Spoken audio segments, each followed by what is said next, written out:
네,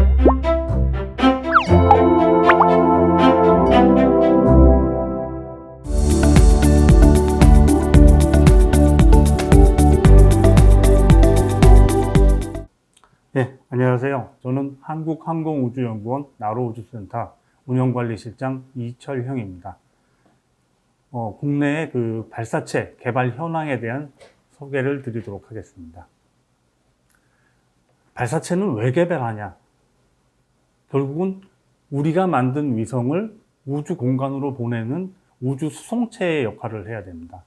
근데 지금까지 우리가 개발한 위성은 다른 나라의 발사장에서 다른 나라의 발사체를 이용해서 발사를 해왔습니다. 그럼 어떤 문제가 있냐면 우리가 만든 위성이지만 그 나라의 그 위성의 목적이라든지 궤도, 운영 방안을 다 줄 수밖에 없습니다. 그러니까 여러분들이 잘 아시는 뭐 촉보위성이라든지 정보위성, 특히 군사위성 같은 경우에는 발사는 하지만 그 나라에서 한국이 이런 위성을 발사했구나, 또 이렇게 운영을 하는구나를 다 알 수밖에 없는 현실입니다. 그래서 위성은 우리가 지금까지 많이 만들어 왔지만 다른 나라에서만 발사를 했고, 그거를 이제 우리가 직접 하고자 하는 게 발사체 사업이 되겠고요. 또 그런 발사체를 발사할 수 있는 발사장까지 현재 구축이 되어 있습니다. 그래서 이러한 위성을 가지고 우주 공간을 활용하고 이용하기 위해서 노력을 하고 있는 겁니다. 우리나라의 발사체 개발 과정입니다. 그래서 처음에는 작은 과학 시험용 로켓을 시작을 했고요. 보시는 바와 같이 KSR-1이라고 되어 있는데 코리아 사운딩 로켓입니다. 그래서 KSR-1 같은 경우에는 고체로 만든 1단형 발사체였고요. 그 다음에 성공한 다음에 KSR-2는 2단형 고체를 이용한 발사체를 발사를 했습니다. 하지만 이 고체 발사체만 가지고 우주 공간, 특히 위성을 실어서 날릴 수 있는 힘이 나오지 않기 때문에 KSR-3는 국내에서 최초로 액체 엔진을 개발을 하게 됐습니다. 그래서 성공은 하였지만 실제로 이 작은 액체 엔진을 가지고, 왜냐하면 그 사운딩 로켓들은 자기 시험 도구만 가지고 우주 공간에 잠깐 올라갔다 떨어지지만 가장 큰 목적인 위성을 실어서 우주 공간으로 올리기 위해서는 더 큰 엔진이 필요하게 됩니다. 그래서 사업을 추진하게 된 게 나로호 사업이었고요. 그래서 나로호가 성공한 다음 현재 개발하고 있는 한국형 발사체 누리호 사업으로 이어지게 되었습니다. 그 부분을 좀 더 상세하게 설명을 드리도록 하겠습니다. 그래서 1단형 과학 로켓은 저희가 93년에 2번의 발사를 성공을 했고요. 2단형부터는 약간 더 발사체를 키우고 단수를 늘려가지고 더 멀리, 그리고 여러 가지 시험을 할 수 있는 것을 만들게 되었고요. 다 성공한 다음에 아까 설명드린 바와 같이 최초의 액체 과학 로켓을 만들어서 발사를 하게 됐습니다. 그래서 국내에서는 액체 로켓으로는 처음 발사를 하게 됐죠. 하지만 이 기술만 가지고 우주 발사체로 가기에는 너무 힘들었습니다. 그래서 국제 협력을 통하기 시작했고요. 그래서 나로호는 뭐 여러분들 다 아시겠지만 1단 발사체는 러시아로부터 도입을 했고 2단부터는 다 국내 기술로 만들었습니다. 그렇게 된 이유가 이 발사체라는 거는 실제로 우리는 발사체 위에다가 위성을 넣고 쏘기 때문에 발사체라는 표현을 하지만 실제로 이 발사체 위에다가 탄두를 넣는다면 이건 미사일하고 같은 기능을 가질 수밖에 없기 때문에 국제적으로 미사일 기술 통제 제도라는 게 있습니다. 그래서 그 제도는 뭐냐 하면 엔진 기술에 대한 기술 이전을 절대 못하게끔 되어 있습니다. 그렇기 때문에 국내에서 독자적으로 개발하기 전에는 그러한 발사체를 가질 수가 없는 거죠. 그래서 나로호 사업을 하면서 저희는 독자적인 엔진 개발도 같이 추진을 했었습니다. 그래서 그 기술을 가지고 현재 내년에 발사할 누리호 발사체는 1, 2, 3단 공이 모두 순수한 국내 기술로 지금 발사를 계획을 하고 있습니다. 지금 보실 영상은 나로호 발사의 실제 영상입니다. 이 영상은 좀 근접한 카메라로 저희가 찍은 거고요. 지금 보시면 엄청난 화염을 내면서 발사체가 이륙이 된 상태고요. 네, 저기 있는 하얀 구름 같은 거는 그 발사대를 보호하기 위해서 발사 직전부터 엄청난 약 초당 600리터의 물을, 900리터의 물을 뿌려주게 됩니다. 그렇기 때문에 그게 다 수증기로 연소가 돼가지고 이제 꼭 매연처럼 보이지만 실제로는 약 10%만 불완전한 연소 가스가 나오게 되고요. 지금은 저희 센터에 있는 발사 통제동에서 찍은 영상입니다. 지금 점화가 되고, 네, 지금 발사가 일어나서 이륙을 한 상태고요. 지금 보시면 약간 발사체가 올라가면서 약간 기우뚱해서 올라가게 됩니다. 그 이유는 뒤에서 다시 한번 설명을 드리도록 하겠습니다. 그래서 어떻게 보면 저 130톤의 발사체가 저렇게 자유자재로 움직일 수 있다는 거 참 대단하지 않나 싶습니다. 요거는 저희 이제 고속 카메라라고 그래가지고 초당 약 500프레임의 영상을 찍을 수 있는 것으로 찍은 영상이고요. 지금 보시면 엄청난 화염과 또 해서 지금 발사가 이루어지고 있습니다.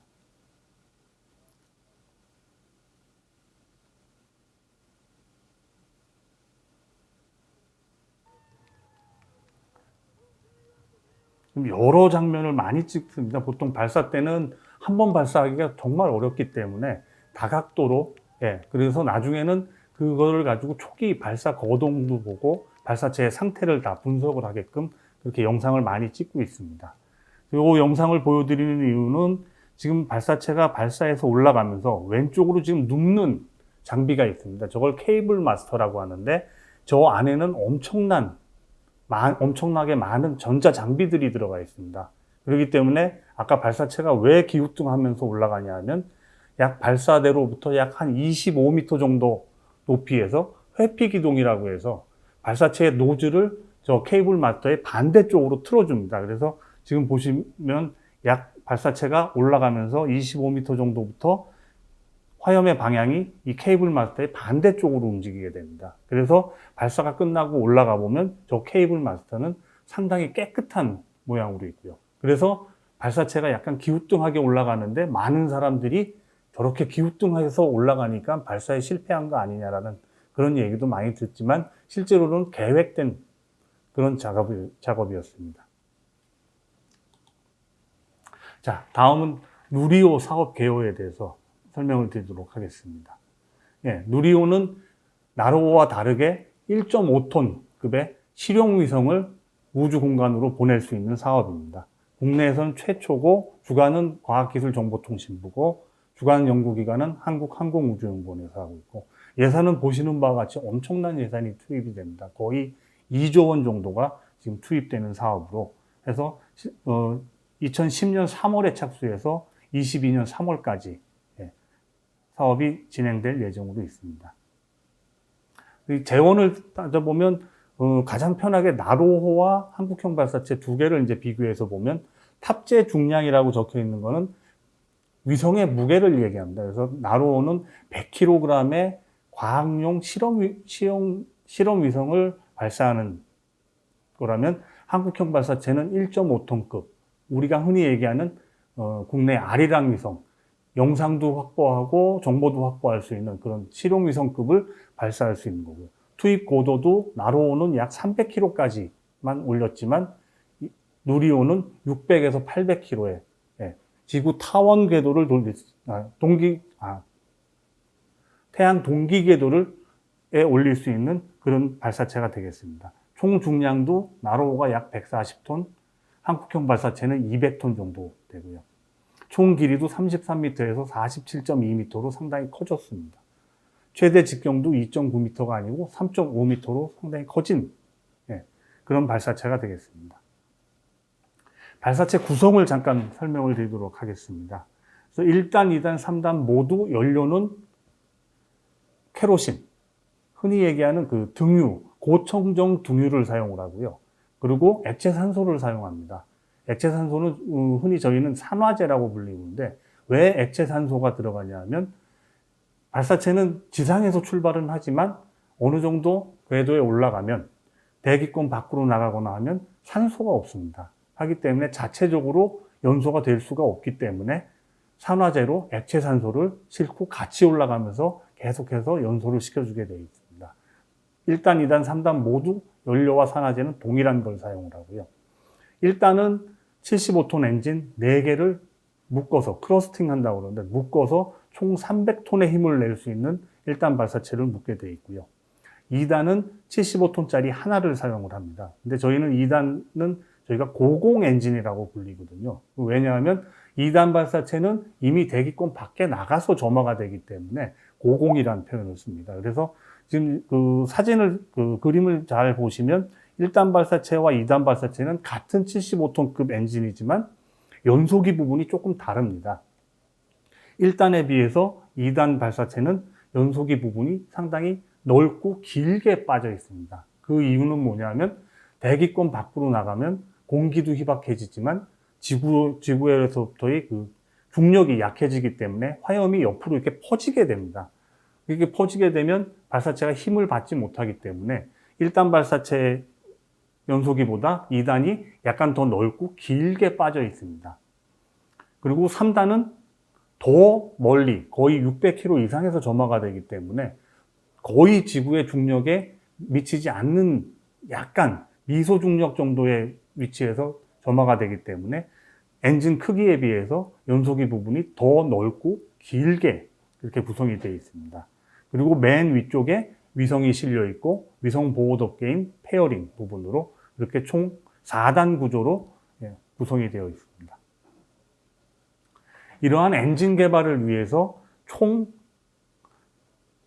9개 시설을 저희가 구축을 했고요. 이 시설이 구축되기 전까지는 국내의 다른 기관, 군 시설을 이용하거나 아니면 해외 발사장에 있는 이런 시험 시설을 이용해서 저희가 시험을 해왔는데 2017년에 모든 저희가 엔진을 시험할 수 있는 설비를 모두 구축을 하고 이제는 국내에서 어떠한 엔진이든지 개발할 수 있도록 지금 구축이 완료가 되어 있습니다. 그래서 보시면 좌측에 우주 센터에 있는 것들은 제어계 축동을 제외한 나머지 것들은 다 실제 매질, 그러니까 실제 연료를 사용해서 하는, 어떻게 보면 위험한 시험들은 다 우주센터에서 운영을 할 수밖에 없습니다. 다른 나라들도 자국 내에 있는 우주센터에 그러한 시험 시설을 구축을 할 수밖에 없고, 그래서 우주센터도 지금 총 6개의 실제 연소 시험을 할 수 있는 설비를 가지고 있고, 제어 계측동이라는 것은 이 연소 시험 설비들을 제어하고 그리고 데이터를 얻어내는 계측을 할 수 있는 그런 건물이 되겠습니다.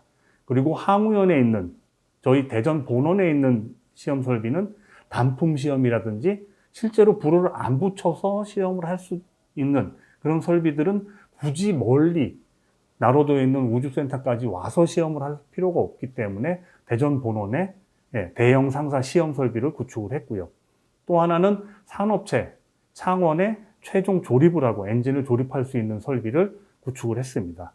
그래서 센터에 있는 이 6개의 실제 연료 엔진 시험 설비에 대해서 잠깐 설명을 드리면, 맨 왼쪽 아래에 있는 연소기 시험 설비와 위에 있는 터보 펌프는 엔진을 구성하는 가장 핵심적인 부품입니다. 그래서 센터에서 연소기 시험과 터보 펌프 시험이 완료가 되면 대전에서 단품 시험들이 된 엔진 조립품들을 가지고 산업체, 창원에 가서 최종적으로 엔진을 조립을 하게 됩니다. 그래서 엔진이 조립이 되면 다시 센터로 와서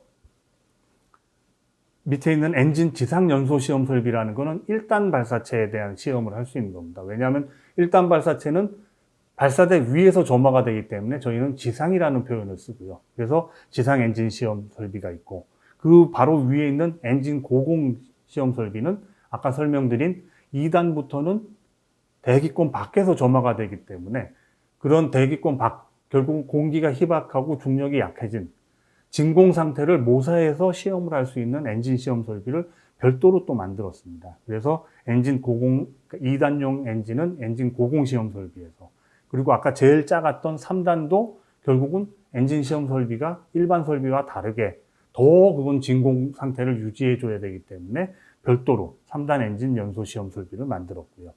그런데 이렇게 엔진 시험 설비들은 어떻게 시험을 하냐면 엔진 자체에다가 밸브들을 연결을 해가지고 연료와 산화제를 주입을 해서 시험을 하게 되어 있습니다. 그러다 보니까 실제 발사는 발사체에 연료통을 달고 시험을 하게 되어 있어요. 그래서 새로 만든 게 추진기관 시스템 시험 설비라고 해서 이 설비는 실제 발사체와 똑같이 만들어가지고 연료통과 산화제통을 달고 엔진 연소 시험을 하게 됩니다. 단지 날아가진 않게 꽉 붙잡아 놓은 상태에서 엔진 연소 시험을 하게 되어 있습니다. 어떻게 보면 가장 위험한 시험일 수도 있고요. 그래서 그 시험 설비가 지금 두 개가 있고요. 오른쪽이 75톤, 7톤을 시험할 수 있는 설비고, 왼쪽은 75톤짜리 4개를 묶어서 시험할 수 있는 그런 설비가 되겠습니다. 지금 보시는 장면이 75톤 엔진 시험 설비입니다. 그래서 엔진 시험 설비 장면을 영상으로 한번 보시겠습니다. 지금 이제 점화가 됐고, 아까 점화가 되고 나면 이 구조물을 보호하기 위해서 똑같이 물을 엄청나게 뿌려줍니다. 그래서 지금 화염과 동시에 엄청난 수증기가 지금 발생을 하게 됐고요. 그래서 이 엔진 시험은 엔진당 보통 한 10번에서 12번 정도까지 시험을 합니다.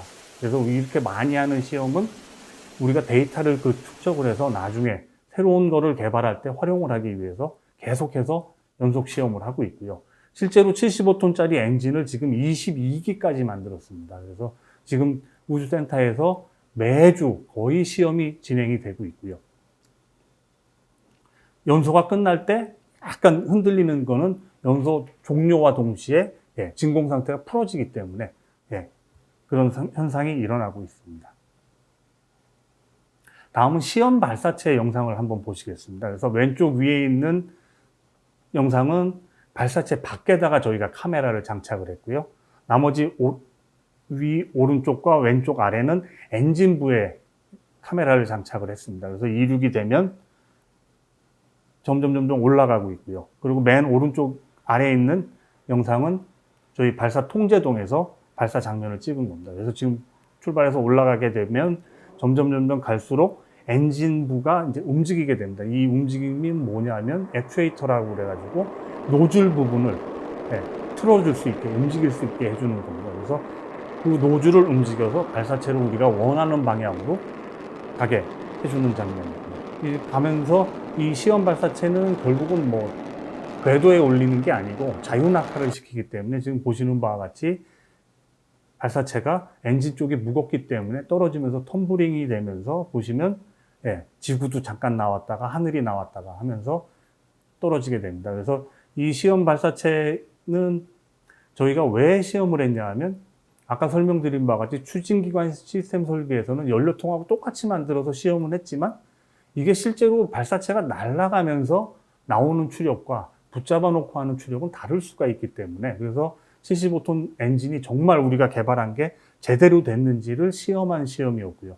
근데 정말 성공적으로 우리가 원하는 추력이, 힘이 다 나왔고 원하는 지점까지 올라가서 원하는 지점에 떨어뜨리게 되는 것입니다. 다음은 한국형 발사체는 아직 발사를 안 했기 때문에 여러분들이 보시기 편하게 발사 CG로 지금 만들어 놓은 영상입니다. 한번 보시도록 하겠습니다.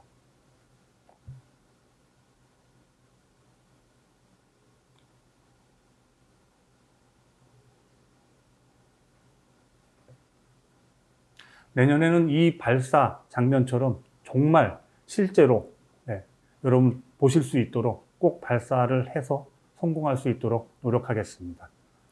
오늘 설명은 여기까지 드리겠습니다. 감사합니다.